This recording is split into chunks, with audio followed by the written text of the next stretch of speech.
Pemirsa, kasus pembunuhan berencana terhadap Brigadir Nofriansyah Yosua Huta Barat menjadi kasus yang paling disorot pada tahun 2022. Pasalnya, kasus ini didalangi oleh seorang Inspektorat Jenderal Polisi bernama Ferdi Sambo.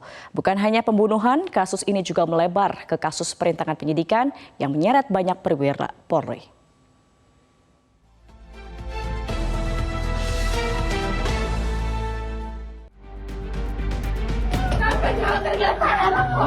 Keras pada saksi Richard Eliezer Pudihang Lumiu dengan mengatakan, "Woi, kau tembak, cepat, woi, kau tembak."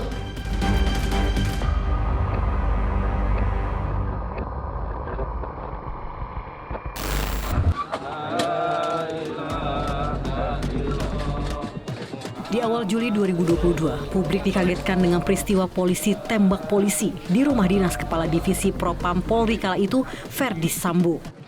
Keluarga korban Brigadir Nofriansyah Yosua Huta Barat di Jambi merasakan sejumlah kejanggalan saat keluarga dilarang membuka peti jenazah Yosua.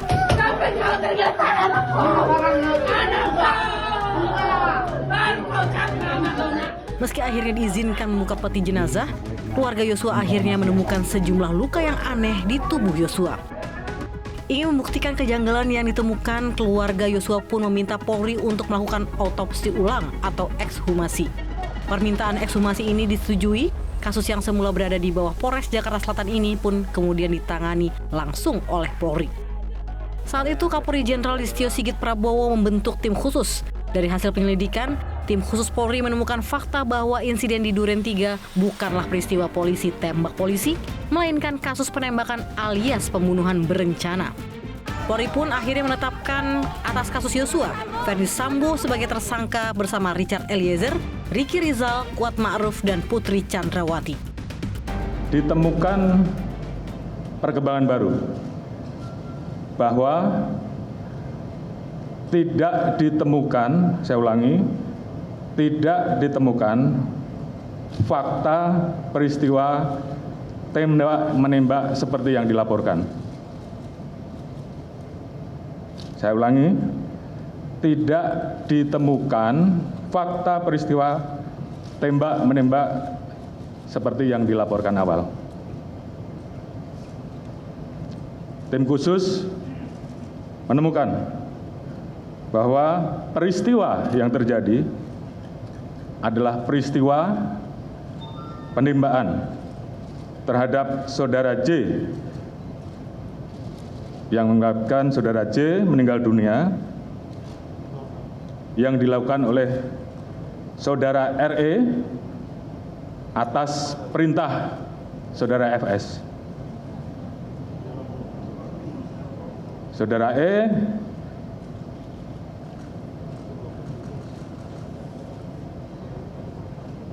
telah mengajukan GC dan saat ini itu juga yang membuat peristiwa ini menjadi semakin terang. Kemudian untuk membuat seolah-olah telah terjadi tembak-menembak,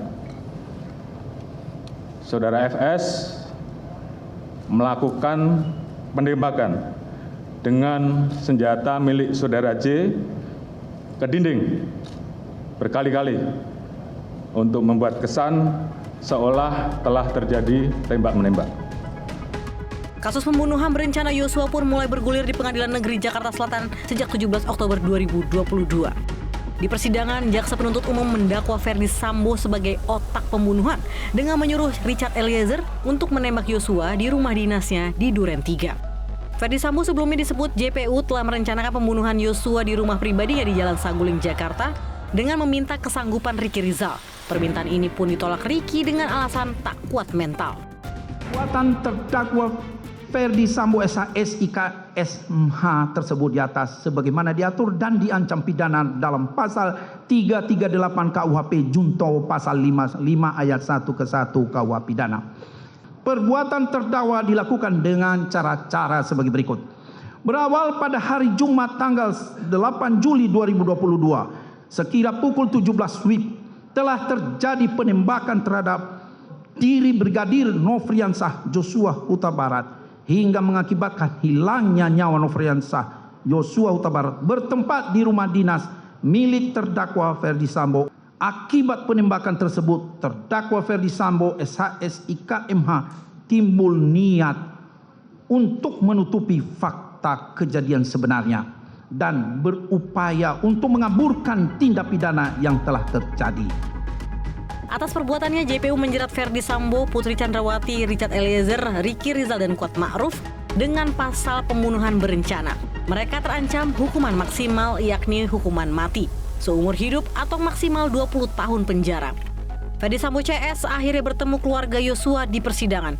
Di hadapan majelis hakim dan orang tua Yosua, Ferdi Sambo meminta maaf. Terima kasih yang mulia. Bapak dan Ibu Yosua, saya sangat memahami perasaan Bapak dan Ibu. Saya mohon maaf atas apa yang telah terjadi. Saya sangat menyesal saat itu saya tidak mampu mengontrol emosi dan tidak jernih berpikir.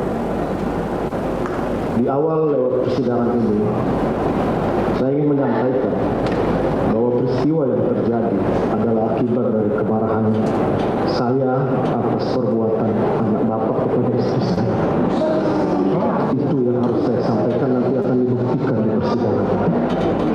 Saya yakini bahwa saya telah berbuat salah dan saya akan bertanggungjawabkan secara hukum. Saya juga sudah minta ampun kepada Tuhan. Demikian. Terima kasih. Tak hanya Ferdi Sambo, Putri Chandrawati, Ricky Rizal, dan Kuat Ma'ruf juga menyampaikan permintaan maafnya. Sedangkan Richard Eliezer telah terlebih dahulu bersimpuh di kaki kedua orang tua Yosua.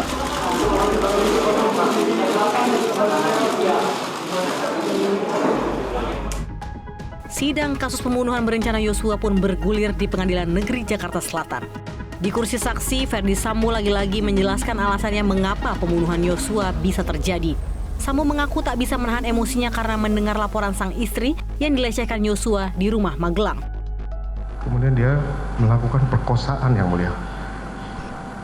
Kemudian dia mengancam juga dan menghempaskan istri saya. Saya tidak kuat mendengar cerita istri saya yang mulia. Dia juga menangis waktu itu.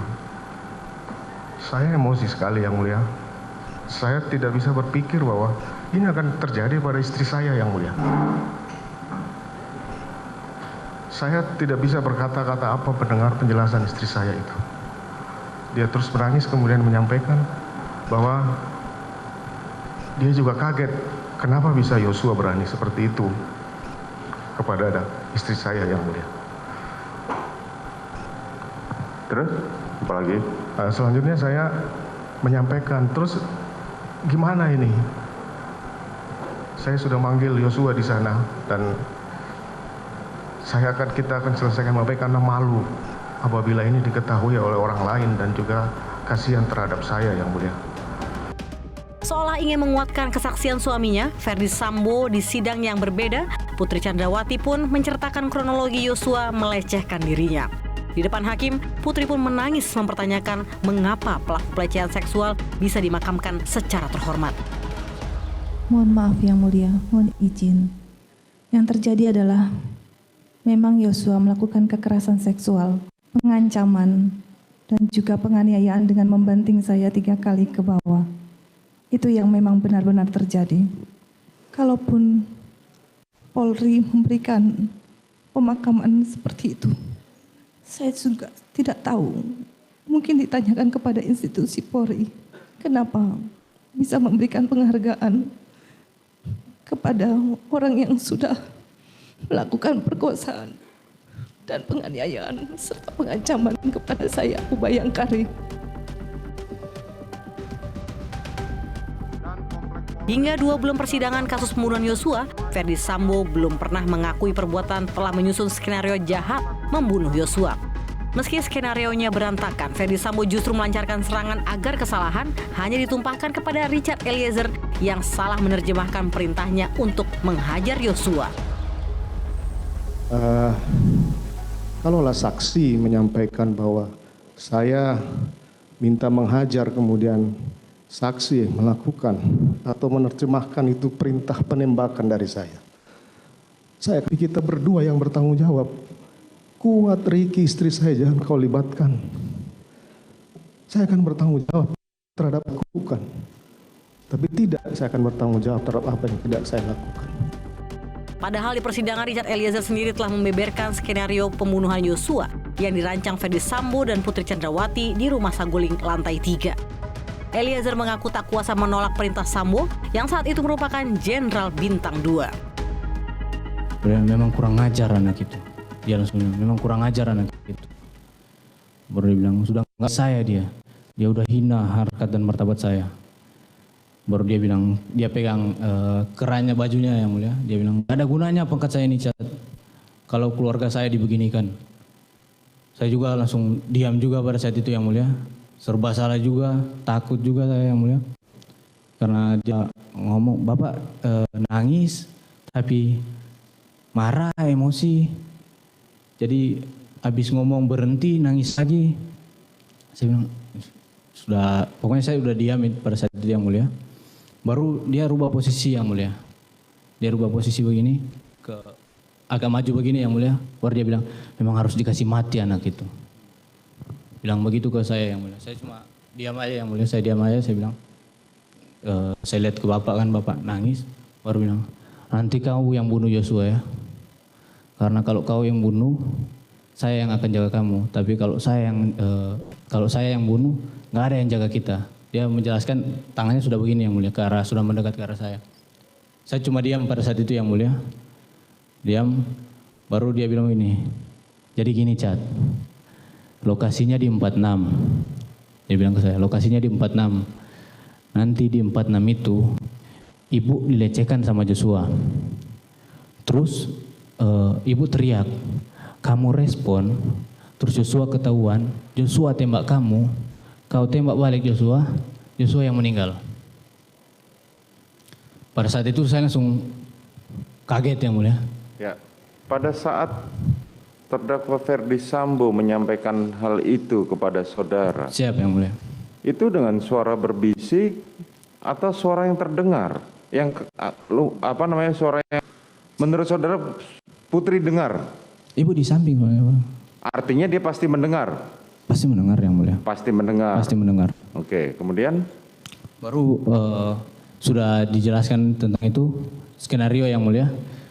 Dijelaskan lagi yang mulia tentang skenario. Jelaskan lagi tentang skenario, baru dibilang, sudah kamu gak usah takut. Karena posisinya itu, kamu pertama bela ibu. Yang kedua kamu bela diri karena dia nembak duluan. Kau aman. Dia bilang kayak gitu ke saya yang mulia. Baru dia jelaskan lagi secara berulang-ulang tentang skenario yang mulia. Nah, sambil dia menceritakan tentang skenario, Ibu PC sempat ngobrol juga sama Pak FS yang mulia. Saya kurang jelas memang dengar suaranya Ibu PC, ngobrolnya kayak mana. Tapi sepintas-sepintas mendengar tentang pertama CCTV, Ibu PC tentang bahas CCTV Duren 3 yang mulia. Pertama CCTV, habis itu ngomong lagi membahas tentang sarung tangan yang mulia. Nah, habis itu sudah dia jelaskan ulang-ulang ke saya yang mulia. Baru dia duduk lagi biasa yang mulia, dia nyender lagi baru dia tanya. Menjelaskan berulang-ulang mengenai apa? Skenario yang mulia. Mengenai skenario tembak-menembak tadi. Ya, jadi dia lihat ke saya baru, senjatamu, senpimu mana? Saya karena senpi saya masih di samping yang mulia, saya bilang siap ada Bapak.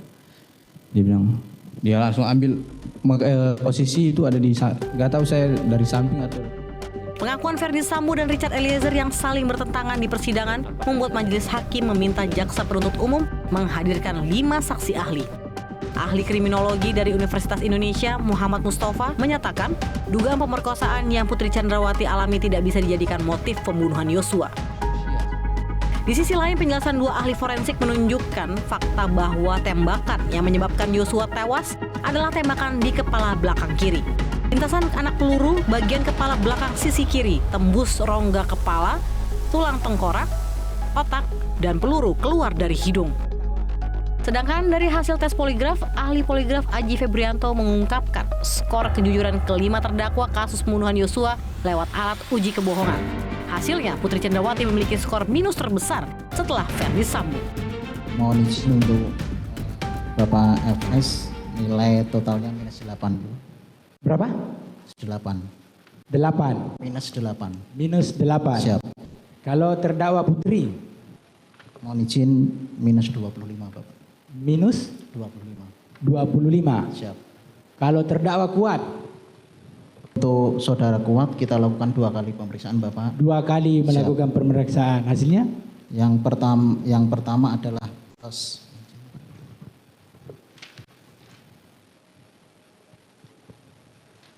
Yang kedua Kasih jelas. Yang pertama? plus 9. Plus 9. Siap. Yang kedua? Minus 13. Minus 13. Untuk terdakwa Riki? Untuk terdakwa Riki kita lakukan 2 kali juga Bapak. Dilakukan 2 kali juga. Yang pertama? Yang pertama plus 11. Plus 11. Yang kedua? Plus 19. Plus 19. Siap. Untuk terdakwa itu di atas Richard Eliezer. Untuk terdakwa Richard plus 13. Plus 13. 1 kali apa 2 kali? 1 kali. 1 kali. Di akhir Desember 2022, para terdakwa diberikan kesempatan menghadirkan ahli yang meringankan. Keterangan saksi ahli ini akan menjadi pertimbangan majelis hakim untuk menyatukan vonis terhadap Ferdi Sambo CS yang dijadwalkan diputuskan pada Januari 2023 mendatang. Selain kasus pembunuhan berencana Yosua, Ferdi Sambo juga menjadi terdakwa kasus perintangan penyidikan atau obstruction of justice bersama 5 mantan anak buahnya, Hendra Kurniawan, Agus Nurpatria Adi Purnama, Arif Rahman Arifin, Baikuni Wibowo, dan Cuk Putranto. Kasus ini juga masih bergulir di persidangan. Tim Liputan, MGN.